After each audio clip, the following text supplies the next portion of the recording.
Kembali lagi bersama kami dalam acara membahas ayat Alkitab yang sering diputarbalikan. Masih bersama saya Daniel dan narasumber kita pada hari ini Bapak Gembala Kurnia Kristanto. Dan dalam acara ini tentunya kami akan membahas dari ayat-ayat Alkitab yang sering diputarbalikan.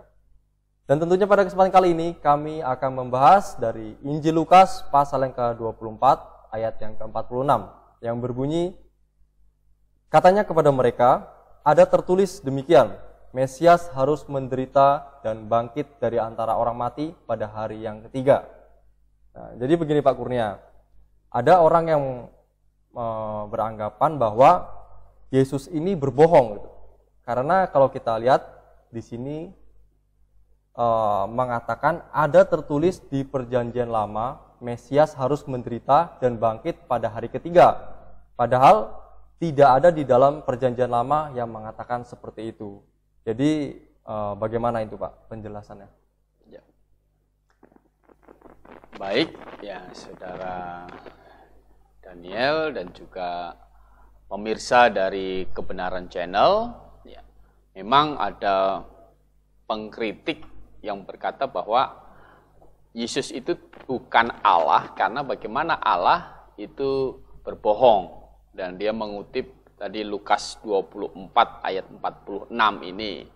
Katanya di Perjanjian Lama kan nggak ada ayat yang bunyinya yang tertulis Mesias harus menderita dan bangkit dari antara orang mati pada hari ketiga. Dan di sini Tuhan Yesus berkata ada tertulis demikian. Padahal kan tidak ada. Berarti kan ini berbohong. Apakah demikian? Ya tentu saja saya berkata tidak. Mengapa? Karena murid-murid langsung dari Yesus Kristus saja yang mendengar langsung, mereka tidak merasa dibohongi. Mengapa? Karena mereka mengerti maksud Yesus yang sesungguhnya. Mengapa Petrus merasa tidak dibohongi? Kita membaca tulisan Petrus di 1 Petrus 2 ayat 22. 1 Petrus pasal 2 ayat yang 22. Ia tidak berbuat dosa dan tipu tidak ada dalam mulutnya. Ya, jadi Petrus sendiri bersaksi bahwa tipu tidak ada pada mulutnya. Jadi dia yakin Yesus tidak berbohong, dan di dalam Lukas pasal 24 ayat 46 ini dia tahu bahwa Yesus itu tidak berbohong. Karena dia yang dimaksudkan oleh Yesus, dia mengerti betul. Jadi yang Tuhan maksudkan ada tertulis demikian, bukanlah berarti ada ayat yang bunyinya seperti itu, gitu. Tetapi ayat yang tertulis demikian itu berarti bahwa di dalam Perjanjian Lama itu ada kebenaran yang mencatatkan tentang Mesias harus menderita, Mesias harus bangkit dari antara orang mati. Nah, itulah yang dimengerti. Dan Yesus Kristus sedang menekankan di sini bahwa itu harus digenapi tentang Mesias yang harus menderita, Mesias yang harus bangkit dari antara orang mati. Nah, kalau kita membaca konteks dari Lukas 24 ayat 44 ini, kita membaca di Lukas 24 ayat 44-nya. Coba dibaca. Lukas pasal 24 ayat 44. Ia berkata kepada mereka, inilah perkataanku yang telah kukatakan kepadamu ketika aku masih bersama-sama dengan kamu. Yakni bahwa harus digenapi semua yang ada tertulis tentang aku dalam kitab Taurat, Musa, dan kitab Nabi-Nabi, dan kitab Mazmur.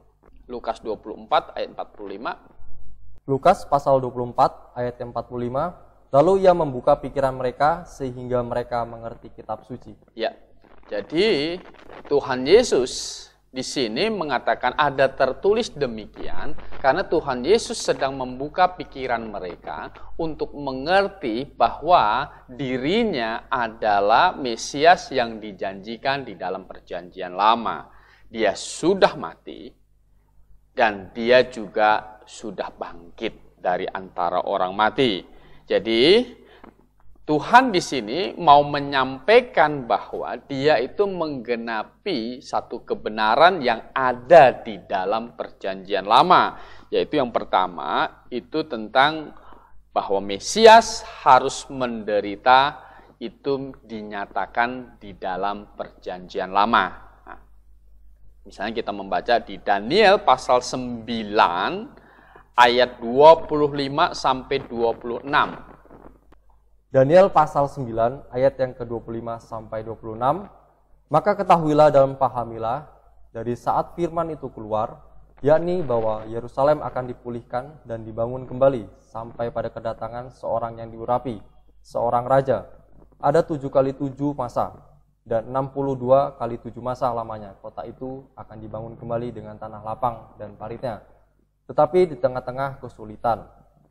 Sesudah ke-62 kali 7 masa itu akan disingkirkan seorang yang telah diurapi, padahal tidak ada salahnya apa-apa. Maka datanglah rakyat seorang raja memusnahkan kota dan tempat kudus itu.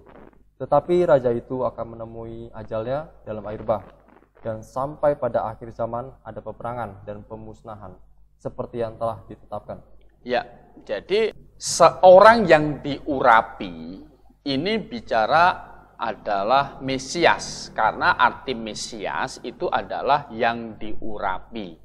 Jadi di ayat yang ke-26 tadi, Mesias itu akan disingkirkan. Jadi akan disingkirkan seorang yang telah diurapi, padahal tidak ada salahnya apa-apa. Kita tahu waktu penyaliban Tuhan Yesus, Pilatus yang menjadi hakim pada waktu itu tidak menemukan kesalahan yang harus membuat Yesus itu harus dihukum mati, sehingga dia cuci tangan seperti itu. Jadi kebenaran bahwa Mesias itu harus menderita itu sudah dinyatakan di dalam kitab para nabi. Satu ayat lagi di Yesaya pasal 53 ayat 3. Yesaya pasal 53 ayat 3. Ia dihina dan dihindari orang, seorang yang penuh kesengsaraan dan yang biasa menderita kesakitan. Ia sangat dihina sehingga orang menutup mukanya terhadap dia, dan bagi kita pun dia tidak masuk hitungan. Ya, ia dihina, dihindari orang, seorang yang penuh kesengsaraan dan yang biasa menderita kesakitan. Jadi ini adalah sebuah nubuatan bahwa Mesias itu harus menderita. Dan Yesus Kristus menyatakan bahwa penderitaannya, kematiannya itu adalah penggenapan dari kitab Perjanjian Lama.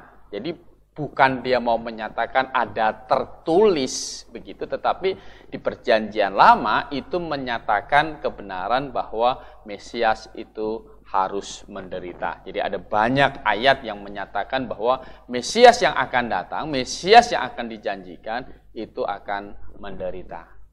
Tetapi Yesus juga di dalam Lukas pasal 24 ayat 46 itu juga mau menjelaskan bahwa Mesias yang menderita itu juga Mesias yang akan bangkit dari antara orang mati. Jadi dia menderita, dia mati, tapi juga akan bangkit. Nah, kematian dituliskan, juga kebangkitan itu juga dinyatakan di dalam Perjanjian Lama. Itu sudah dituliskan demikian. Kita yang kedua ini kita melihat kebenaran tentang Mesias yang bangkit dari antara orang mati di dalam kitab Perjanjian Lama, dan itu digenapi oleh Yesus Kristus. Kita membaca di Yesaya pasal 53 ayat 9 sampai dengan 11. Yesaya pasal 53 ayat 9 sampai 11. Orang menempatkan kuburnya di antara orang-orang fasik, dan di dalam hatinya ia ada di antara penjahat-penjahat, sekalipun ia tidak berbuat kekerasan dan tipu tidak ada dalam mulutnya. Tetapi Tuhan berkehendak meremukkan dia dengan kesakitan. Apabila ia menyerahkan dirinya sebagai korban penebus salah, ia akan melihat keturunannya, umurnya akan lanjut, dan kehendak Tuhan akan terlaksana olehnya. Sesudah kesusahan jiwanya, ia akan melihat terang dan menjadi puas. Dan hambaku itu sebagai orang yang benar akan membenarkan banyak orang oleh hikmatnya, dan kejahatan mereka dia pikul. Ya, jadi Yesus akan menderita, dia akan mati oleh kesakitan, dan dikatakan di Yesaya pasal 53 ayat 10 tadi, ia akan melihat keturunannya. Umurnya akan lanjut. Jadi tidak mati gitu. Dia hidup. Maka Yesus mati, kemudian dia menyatakan dia memang bangkit dari antara orang mati. Dan di pasal 11 di Yesaya 53 pasal 11, sebagai orang yang benar akan membenarkan banyak orang. Jadi dan dikatakan sesudah kesusahan jiwanya ia akan melihat terang dan menjadi puas.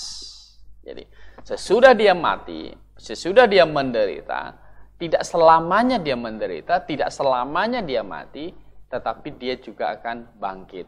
Dia akan melihat terang dan menjadi puas. Dan satu ayat di Ayub pasal 19 ayat 25. Ayub pasal 19 ayat yang ke-25. Tetapi aku tahu penebusku hidup dan akhirnya ia bangkit di atas debu. Ya. Ayub berkata bahwa penebusku hidup dan akhirnya ia akan bangkit di atas debu. Jadi Ayub sendiri bersaksi bahwa penebusku, Mesias, akan hidup. Memang akan menderita untuk menanggung dosa semua manusia, karena upah dosa adalah maut, tetapi tidak terus mati, tetapi akan bangkit kembali. Dia tidak mati, dia bangkit. Jadi menderita, Mesias menderita, ditulis di dalam perjanjian lama, Yesus menggenapinya, dan Mesias akan hidup, Mesias akan bangkit, dan Yesus Kristus sebagai Mesias dia menggenapinya. Nah, dan Yesus Kristus sendiri ketika diminta tanda oleh orang Farisi, tanda, kalau kamu Mesias itu tandanya apa? Gitu. Maka Yesus berkata bahwa tidak diberikan tanda lagi. Tetapi tanda yang terakhir yang akan diberikan adalah tanda dari Yunus. Nah, coba dibaca di Matius pasal 12 ayat 39 dan 40. Matius pasal yang ke-12 ayat 39 dan ayat 40. Tetapi jawabnya kepada mereka, angkatan yang jahat dan tidak setia ini menuntut suatu tanda, tetapi kepada mereka tidak akan diberikan tanda selain tanda Nabi Yunus. Sebab seperti Yunus tinggal di dalam perut ikan 3 hari 3 malam, demikian juga anak manusia akan tinggal di dalam rahim bumi 3 hari 3 malam. Ya, jadi Yesus Kristus memberi tanda terakhir kepada orang yang bertanya tentang tanda, apa tandanya apa engkau Mesias. Maka Yesus berkata tanda Yunus, bahwa Yunus 3 hari 3 malam di perut ikan, demikian anak manusia 3 hari 3 malam di rahim bumi. Jadi Yesus mati kemudian dibangkitkan pada hari yang ketiga. Jadi 3 hari 3 malam dia di rahim bumi. Jadi itu adalah tanda. Maka kebangkitan Tuhan Yesus itu dia bangkit, dia tidak langsung pergi ke surga, tetapi dia membuktikan dia memang bangkit kepada murid-muridnya. Dia betul-betul hidup. Nah, jadi murid-murid mengerti bahwa di Lukas pasal 24 ayat 46 ini Yesus tidak membohongi mereka. Jadi maksud mereka tahu bahwa Yesus tidak sedang ingin memberitahu bahwa ada ayat yang bunyinya Mesias harus menderita dan bangkit dari antara orang mati pada hari yang ketiga. Ayat yang bunyinya demikian itu memang tidak ada. Tetapi maksud Tuhan Yesus di sini adalah kebenaran tentang Mesias harus menderita, kebenaran tentang Mesias harus bangkit dari antara orang mati pada hari yang ketiga sudah dinyatakan di dalam kitab suci Perjanjian Lama dan Yesus Kristus sebagai Mesias, Dia sudah menggenapinya. Jadi di sini Tuhan Yesus tidak berbohong, tetapi sedang menyatakan sebuah kebenaran tentang bagaimana Mesias menderita dan bangkit dari antara orang mati. Demikian. Ya, demikian penjelasan yang telah disampaikan oleh narasumber kita pada hari ini, Bapak Gembala Kurnia Kristanto. Sekiranya penjelasan yang telah kita dengarkan ini dapat membuat kita lebih memahami Alkitab dengan benar. Dan buat Anda yang ingin bertanya, silahkan tuliskan pertanyaan Anda di kolom komentar. Demikian dari kami ucapkan terima kasih dan Maranatha. Maranatha.